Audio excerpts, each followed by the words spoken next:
তুমি কি কখনো খেয়াল করেছো জীবনের সবচেয়ে বড় ভুল এটা নয় যে তুমি ভুল মানুষকে ভালোবেসেছিলে।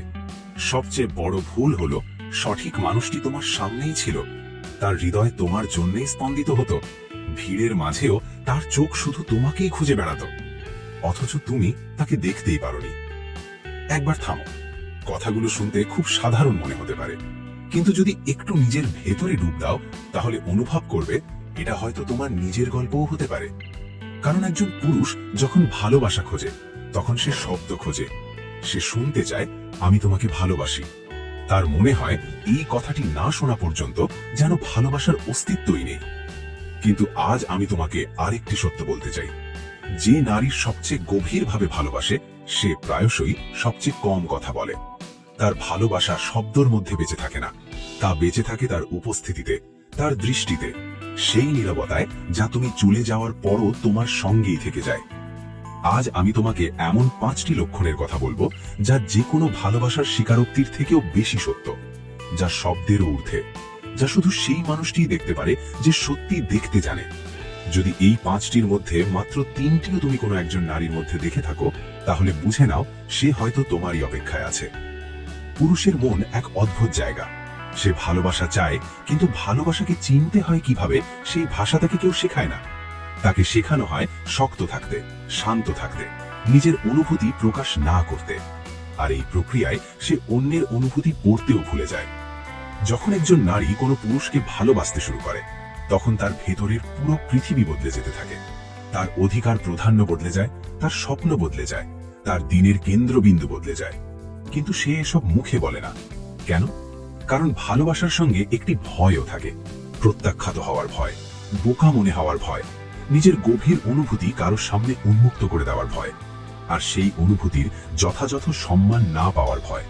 তাই সে নীরব থাকে, কিন্তু তার হৃদয় কখনোই নীরব থাকে না। আর সেই হৃদয়ের নীরব ভাষা থেকেই জন্ম নেয় এই 5টি লক্ষণ। প্রথম লক্ষণ, সে তোমার জন্য সময় বের করে। সময় পৃথিবীর সবচেয়ে সৎ জিনিস। তুমি কাউকে মিথ্যা বলতে পারো, কাউকে প্রতারণা করতে পারো, কিন্তু সময়কে কখনো প্রতারণা করা যায় না। তোমার সময় যেখানে যায় তোমার হৃদয়ও সেখানেই থাকে। আর যখন কোনো নারী তোমাকে গভীরভাবে ভালোবাসে তখন সে তোমার জন্য সময় বের করে নেয়। তবে এই সময় সে ডায়েরিতে লিখে বা পরিকল্পনা করে বের করে না। এটা কোনো পরিকল্পিত সিদ্ধান্ত নয়, এটা এক স্বাভাবিক টান যা তাকে বারবার তোমার দিকে নিয়ে আসে। একটা ছোট্ট ঘটনা কল্পনা করো। একদিন তুমি কথার ফাঁকে বলেছিলে ইদানিং খুব ব্যস্ত আছি, একটা প্রেজেন্টেশন জমা দিতে হবে। তুমি পরে কথাটা ভুলে গিয়েছিলে, কিন্তু সে ভুলে যায়নি। 3 দিন পরে সে জিজ্ঞাসা করলো প্রেজেন্টেশনটা কেমন হলো। এবার নিজেকে প্রশ্ন করো, সে এটা মনে রাখলো কেন? তার নিজের জীবনেও কাজ আছে, দায়িত্ব আছে, নিজের সমস্যাও আছে। তবুও সে তোমার একটি সাধারণ কথাকে নিজের মনে যত্ন করে রেখে দিয়েছে। এটা শুধু ভালো স্মৃতিশক্তির পরিচয় নয়, এটা তার হৃদয়ের সেই নির্বাচনের প্রমাণ যা বলে তুমি তার কাছে গুরুত্বপূর্ণ। কারণ মন শুধু সেই কথাগুলোকেই ধরে রাখে যেগুলোর সত্যিই মূল্য আছে। আরও একটি লক্ষণ খেয়াল করো, যখন তোমরা এমন কোনো দলে থাকো যেখানে 5-10 জন মানুষ উপস্থিত, তখনও সে কোনো না কোনো অজুহাতে তোমার কাছে চলে আসে। কখনো কোনো বই সম্পর্কে কিছু জানতে চায়, কখনো কোনো সিনেমার কথা তোলে, আবার কখনো শুধু 1 কাপ কফির অজুহাত খোঁজে। এগুলো আসলে অজুহাত নয়, এগুলো তার হৃদয়ের সেই স্বাভাবিক আকর্ষণ যা বারবার তাকে তোমার দিকে টেনে নিয়ে আসে। তবে একটি বিষয় মনে রেখো, তার এই কাছে থাকা কখনোই তোমার জন্য বোঝা হয়ে উঠবে না। সে তোমার প্রতিটি পদক্ষেপের উপর নজর রাখবে না, তোমার প্রতিটি কাজের সমালোচনা করবে না। কারণ সত্যিকারের ভালোবাসার মধ্যে এক ধরনের সৌন্দর্য ও মর্যাদা থাকে। সে শুধু তোমার পাশে থাকবে, যেমন কোনো শান্ত নদী নিঃশব্দে বয়ে চলে, কোনো কোলাহল ছাড়া, কোনো দাবি ছাড়া। আর যদি তার সেই উপস্থিতির মধ্যে তুমি এক অদ্ভুত উষ্ণতা অনুভব করে থাকো, তাহলে জেনে রাখো তুমি প্রথম লক্ষণটি দেখে ফেলেছ। দ্বিতীয় লক্ষণ, সে তোমার ছোট ছোট বিষয়ও মনে রাখে। একজন পুরুষ একবার বলেছিলেন, একদিন কথার ছলে আমি বলেছিলাম বৃষ্টির প্রথম ফোঁটার গন্ধ আমার খুব প্রিয়। কয়েক মাস পরে যখন বর্ষাকাল এলো, সে আমাকে একটি ছোট্ট বার্তা পাঠিয়েছিল। সেখানে শুধু লেখা ছিল বৃষ্টি এসেছে। সেদিন সেই মানুষটি বুঝতে পেরেছিলেন এটি কোনো সাধারণ বার্তা ছিল না, কারণ তার মনে ছিল আমি কি ভালোবাসি। শুনতে যতই ছোট মনে হোক, এই মনে রাখার বিষয়টি আসলে ততটাই গভীর। একবার ভাবো, প্রতিদিন আমরা কত মানুষের সঙ্গে দেখা করি, কত কথা বলি, কত শব্দ শুনি। সেই কথাগুলোর অধিকাংশই মস্তিষ্কের ওপর দিয়ে ভেসে চলে যায়, কিন্তু যে কথাগুলো হৃদয়কে ছুঁয়ে যায় সেগুলো ভেতরে গিয়ে স্থায়ী হয়ে যায়, আর সেখান থেকে সহজে আর বেরিয়ে আসে না। এবার আরো একটি দিক দেখো, সে শুধু তোমার পছন্দ মনে রাখেই না, সেই পছন্দকে তোমার জন্য কাজে লাগায়। তুমি একদিন বলেছিলে অতিরিক্ত ঝাল খাবার তোমার ভালো লাগে না। পরের বার কোথাও খেতে যাওয়ার পরিকল্পনা হলে সে এমন একটি জায়গার কথা বলল যেখানে হালকা স্বাদের খাবার পাওয়া যায়। তুমি বলেছিলে তোমার পাহাড়ে ঘুরতে যাওয়ার খুব ইচ্ছে। সে সেই জায়গা সম্পর্কে অনেক তথ্য জোগাড় করে ফেলল। তুমি বলেছিলে কোনো নির্দিষ্ট লেখকের বই পড়তে চাও।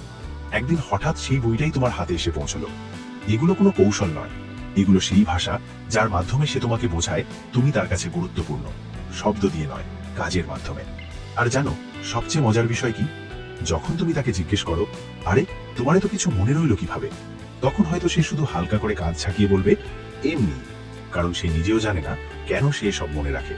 হৃদয় যা করে তার কারণ বুদ্ধি অনেক পরে বুঝতে পারে। এটাই দ্বিতীয় লক্ষণ। তৃতীয় লক্ষণ, তুমি কিছু না বললেও সে তোমার অস্থিরতা অনুভব করে। এখানেই ভালোবাসা অসাধারণ হয়ে ওঠে। ধরো একদিন তুমি অফিস থেকে খুব ক্লান্ত হয়ে বাড়ি ফিরেছো, ভেতরে অনেক চাপ, অনেক অশান্তি, কিন্তু তুমি কাউকে কিছু বলনি, স্বাভাবিক থাকার চেষ্টা করছো। তবুও সে বুঝে ফেলল। সে তোমাকে জোর করে জিজ্ঞেস করলো না কি হয়েছে, সব বলো। বরং সে শুধু সেটাই করলো যেটা সেই মুহূর্তে তোমার সবচেয়ে বেশি দরকার ছিল। হয়তো এক কাপ চা এনে দিল, হয়তো চুপচাপ তোমার পাশে এসে বসে রইল, হয়তো এমন একটি হালকা কথা বলল যাতে তোমার মুখে অল্প হলেও হাসি ফুটে উঠল। আর তুমি অনুভব করলে তার পাশে থাকলেই যেন মনটা একটু হালকা হয়ে যায়। এটা কোনো জাদু নয়, এটাই সেই সংবেদনশীলতা যা তখনই জন্ম নেয় যখন কেউ সত্যিই তোমার প্রতি গভীর টান অনুভব করে। যখন দুজন মানুষের মধ্যে গভীর আবেগের বন্ধন তৈরি হয়, তখন এক অদ্ভুত ঘটনা ঘটে। তারা একে অপরের অনুভূতি, শক্তি আর মনের অবস্থা পড়তে শুরু করে। সেখানে আর শব্দের প্রয়োজন হয় না, কোনো ব্যাখ্যারও দরকার হয় না, শুধু একটি দৃষ্টিই যথেষ্ট। আর এই ক্ষমতা তাদের মধ্যে থাকে না যারা তোমার কথা ভাবেই না। এটি শুধু তাদের মধ্যেই জন্ম নেয় যাদের হৃদয়ে তুমি স্থায়ী জায়গা নিয়েছো। এবার এটাকে আরো গভীরভাবে বোঝো। যখন তোমার জীবনে ভালো কিছু ঘটে, কোনো সাফল্য আসে কিংবা ছোট্ট কোনো সুখের মুহূর্ত আসে, তখন তার মুখেও এক অন্যরকম আলো ফুটে ওঠে। সেই হাসি একেবারে সত্যিকারের হয়। সে তোমার সুখে সুখী হয়, কোনো স্বার্থ ছাড়াই। আর যখন তুমি কোনো কঠিন সময়ের মধ্যে দিয়ে যাও, তখন সে সেই কষ্ট নিজের ভেতরেও অনুভব করে। সাধারণ সম্পর্কগুলোতে মানুষ সহানুভূতি দেখায়, কিন্তু এটি শুধু সহানুভূতি নয়, এটি সেই অবস্থা যেখানে দুই মানুষের মধ্যে একটি অদৃশ্য কিন্তু বাস্তব সেতু তৈরি হয়ে যায়। অনেক বড় বড় গ্রন্থে এই অনুভূতির বিভিন্ন নাম দেওয়া হয়েছে, কিন্তু বাস্তব জীবনে যখন এটি ঘটে, তখন তুমি শুধু একটি বিষয়ই অনুভব করো, তার পাশে থাকলে আমি যেমন ঠিক তেমনই থাকতে পারি। এটাই তৃতীয় লক্ষণ। এখন আমি তোমাকে একটি প্রশ্ন করতে চাই। এ পর্যন্ত যে তিনটি লক্ষণের কথা বললাম, সেগুলো শুনে কি তোমার মনে কারোর কথা এসেছে? কোনো মুখ, কোনো নাম? যদি এসে থাকে, তাহলে একটু থামো। এখনই কোনো সিদ্ধান্ত নিও না, শুধু এই অনুভূতিটাকে অনুভব করো। কারণ জীবনে এমন মুহূর্ত খুব কমই আসে যখন কেউ তোমাকে কিছু না চেয়েই এত কিছু দিয়ে যায়। আর আমরা সেই দেওয়াটাই দেখতে পাই না, কারণ আমরা প্রমাণ খুঁজি, আমরা নিশ্চিত হতে চাই, আমরা সেই একটি বাক্য শুনতে চাই, আমি তোমাকে ভালোবাসি। কিন্তু অনেক সময় সবচেয়ে বড় সত্য সেই কথাটাই যা কখনো বলা হয় না, যা নীরবতার মধ্যেই বেঁচে থাকে, যা প্রতিদিন তোমার চোখের সামনেই ঘটে চলে, আর তুমি সেটাকে সাধারণ ভেবে এড়িয়ে যাও। এবার যে বাকি দুটি লক্ষণের কথা বলবো, সেগুলো আরো গভীর। খুব মন দিয়ে শোনো। চতুর্থ লক্ষণ, সে তোমার জন্য কোনো হিসাব ছাড়াই দেয়। পৃথিবীর বেশিরভাগ সম্পর্ক এক অদৃশ্য দাঁড়াপাল্লায় চলে। আমি তোমার জন্য এটা করলাম, তুমি আমার জন্য কি করলে? আমি এত সময় দিলাম, বদলে কি পেলাম? এই হিসেব অনেক সময় মুখে প্রকাশ না হলেও অবচেতন মনে চলতেই থাকে। কিন্তু যখন কোনো নারী সত্যিই কোনো পুরুষকে গভীরভাবে ভালোবাসতে শুরু করে, তখন সেই দাঁড়াপাল্লাটা ধীরে ধীরে ভেঙে যেতে থাকে। সে দেয়, কিন্তু কখনো গুণে রাখে না। সে সাহায্য করে, কিন্তু তার কৃতিত্ব দাবি করে না। সে পাশে থাকে, কিন্তু কখনো বলে না, দেখো আমি ছিলাম। একটি উদাহরণ ভাবো, তুমি একটি গুরুত্বপূর্ণ প্রজেক্ট নিয়ে ভীষণ ব্যস্ত। রাত তখন 12টা। তুমি শুধু একটি ফাইল সম্পর্কে জানতে চেয়ে তাকে একটি ছোট্ট বার্তা পাঠালে। সে শুধু উত্তরই দিল না, বরং পুরো ফাইলটি খুঁজে বের করে সুন্দরভাবে গুছিয়ে তোমার কাছে পাঠিয়ে দিল। তুমি অবাক হয়ে বললে, এত কষ্ট করার কি দরকার ছিল? সে শুধু হেসে বলল, কোনো ব্যাপার না। আর সত্যি তার কাছে সেটা কোনো ব্যাপার ছিল না, কারণ যখন কারোর প্রতি সত্যিকারের স্নেহ থাকে, তখন তার জন্য কিছু করা কখনো বোঝা মনে হয় না, বরং তা ঠিক শ্বাস নেওয়ার মতোই স্বাভাবিক মনে হয়। এবার বিষয়টিকে আরেকটি দৃষ্টিকোণ থেকে দেখো। সে অনেক সময় তোমার প্রয়োজনটা তোমার বলার আগেই বুঝে ফেলে। তোমার পানি দরকার ছিল, সে আগেই এনে দিয়েছে। তোমাকে কারো সঙ্গে পরিচয় করিয়ে দেওয়ার দরকার ছিল, সে আগেই সেই ব্যক্তির সঙ্গে কথা বলে রেখেছে। তুমি কোনো সিদ্ধান্ত নিয়ে দ্বিধায় ছিলে, সে না বলতেই তোমার প্রয়োজনীয় তথ্যগুলো জোগাড় করে ফেলেছে। এটা কোনো টেলিপ্যাথি নয়, এটা সেই সূক্ষ্ম মনোযোগ যা তখনই জন্ম নেয় যখন কারো হৃদয়ে তুমি একটি বিশেষ জায়গা দখল করে নাও। আর সবচেয়ে গুরুত্বপূর্ণ বিষয় হলো, তুমি যখন তাকে ধন্যবাদ দাও তখন সে একটু অস্বস্তি বোধ করে। তার কোনো স্বীকৃতির প্রয়োজন হয় না, কারণ সে এসব তোমাকে মুগ্ধ করার জন্য করেনি। এটা কোনো পরিকল্পনা বা কৌশলেরও অংশ ছিল না, এগুলো তার হৃদয়ের গভীর থেকে এসেছে। আর যা সত্যি হৃদয় থেকে আসে তা কখনো প্রদর্শন চায় না। এটাই চতুর্থ লক্ষণ। পঞ্চম লক্ষণ, তার নীরবতাও তোমার সঙ্গে কথা বলে। এটাই সবচেয়ে গভীর লক্ষণ আর সবচেয়ে কঠিনও, কারণ এটিকে বুঝতে শব্দের নয়, সংবেদনশীলতার প্রয়োজন। পৃথিবীতে দুই ধরনের মানুষ আছে। একদল মানুষ খুব বেশি কথা বলে, কিন্তু তাদের কথার মধ্যে কোনো গভীরতা থাকে না। তাদের সঙ্গে ঘন্টার পর ঘন্টা কাটিয়েও মনে হয় কিছুই পাওয়া গেল না। আরেক দল মানুষ খুব কম কথা বলে, কিন্তু তাদের উপস্থিতিতেই এক ধরনের পরিপূর্ণতা থাকে, একটা এমন শান্তি যার কোনো ভাষা নেই। যখন কোনো নারী তোমাকে গভীরভাবে ভালোবাসে, তখন তোমার সঙ্গে তার নীরবতা কখনো অস্বস্তিকর হয় না। সে নীরবতাকে কথায় ভরিয়ে দেওয়ার চেষ্টা করে না, সে জোর করে নতুন বিষয় খোঁজে না। সে শুধু তোমার পাশে থাকে, আর সেই পাশে থাকাটার মধ্যেই এক সম্পূর্ণ ভাষা লুকিয়ে থাকে। একটি ছোট্ট দৃশ্য কল্পনা করো। দুজন মানুষ পাশাপাশি বসে আছে, কেউ কোনো কথা বলছে না। একজন বই পড়ছে, অন্যজন নিজের কোনো কাজে ব্যস্ত। তবুও যদি সেই নীরবতা স্বাভাবিক লাগে, যদি সেখানে কোনো চাপ না থাকে, কোনো অস্বস্তি না থাকে, তাহলে বুঝে নাও সেই সম্পর্কের গভীরতা অনেক বেশি। কারণ অপরিচিত মানুষের সঙ্গে, এমনকি সাধারণ পরিচিতদের সঙ্গেও নীরবতা অস্বস্তিকর হয়ে ওঠে। আমরা তখন কথা খুঁজি, কথোপকথন চালিয়ে যাওয়ার চেষ্টা করি, কিন্তু যেখানে হৃদয়ের সত্যিকারের সংযোগ তৈরি হয়, সেখানে নীরবতা এক উষ্ণ আলিঙ্গনের মতো অনুভূত হয়। এবারের আরেকটি দিক দেখো, তার চোখ। যখন কোনো নারী কোনো পুরুষকে সত্যি ভালোবাসে, তখন তার দৃষ্টির ভাষাই বদলে যায়।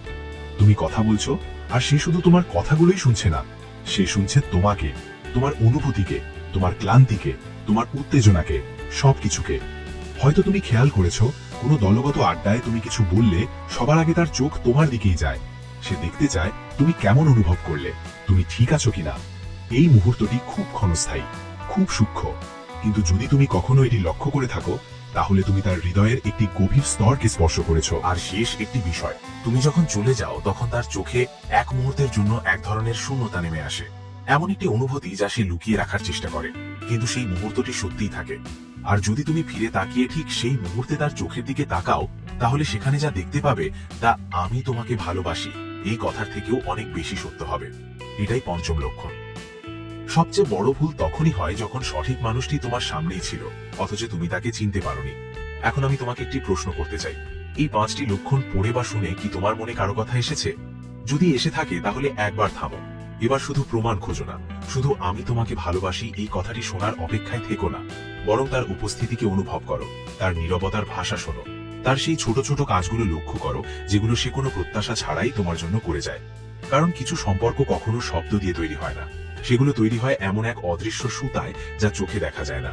কিন্তু যখন সেই সুতো ছিঁড়ে যায়, তখন এমন এক শূন্যতা রেখে যায় যা পূরণ করা খুব কঠিন। আর যদি সেই সুতো এখনো অটুট থাকে, তাহলে এবার তাকে ভেঙে যেতে দিও না। কারণ যে নীরবে ভালোবাসে সে সবচেয়ে গভীরভাবে ভালোবাসে, আর যে এমন গভীর ভালোবাসা পাওয়ার সৌভাগ্য অর্জন করে সে সত্যিই ভাগ্যবান। হয়তো সেই ভাগ্যবান মানুষটি তুমি। যদি আজকের ভিডিওটি আপনার মনে একটুও ছাপ ফেলে থাকে, তাহলে একটি লাইক দিয়ে আমাদের জানিয়ে দিন। কমেন্টে লিখুন নীরব ভালোবাসা, আর জানিয়ে দিন এই 5টি লক্ষণের মধ্যে কোনটি আপনার সবচেয়ে বেশি সত্য বলে মনে হয়েছে।